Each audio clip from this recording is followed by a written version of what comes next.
Russia has confirmed it has carried out a Christmas Day onslaught targeting Ukraine's power grid. It is the latest flare-up of violence that has seen Moscow launch multiple strikes on military, industrial, and civilian sites across Ukraine. Stephen Hoff is tracking this story for us from Vienna.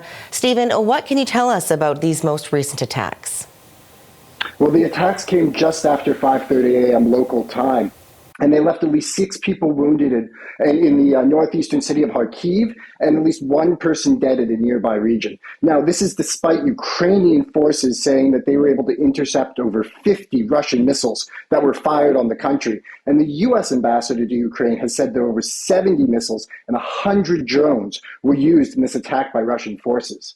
Now, these attacks were targeting mainly energy infrastructure, and Ukraine's energy minister has said on Facebook that it was a massive attack on the power sector and that restrictions on electricity were in place. And the country's largest private power producer, now they've said that many of their facilities were damaged, and then some of their equipment was seriously damaged. Now, this is not just equipment that produces electricity, but also so-called thermal plants that produce heating for large segments of the Ukrainian population. Now, that's left at least 500,000 people without heat around Kharkiv, and there's blackouts across the country, including in the capital of Kyiv.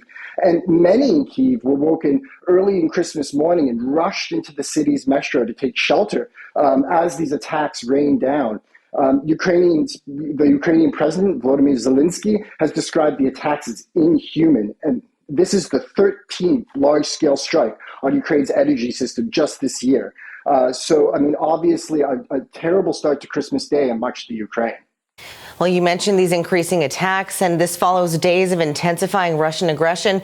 Where else are Moscow's forces concentrating their arsenal right now?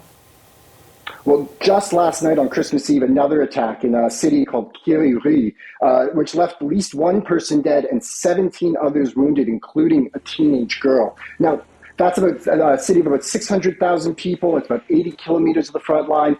It's been facing attacks since the start of the war. And according to the Ukrainian Air Force, on Christmas Eve, so yesterday, they were able to destroy 55 cruise missiles, 4 guided missiles, and 54 drones out of the 84 aerial targets that Russia launched at them. So you're an increasingly bad situation in much of the Ukraine. Stephen, thank you so much for this update. That's freelance reporter Stephen Hoff coming to us from Vienna.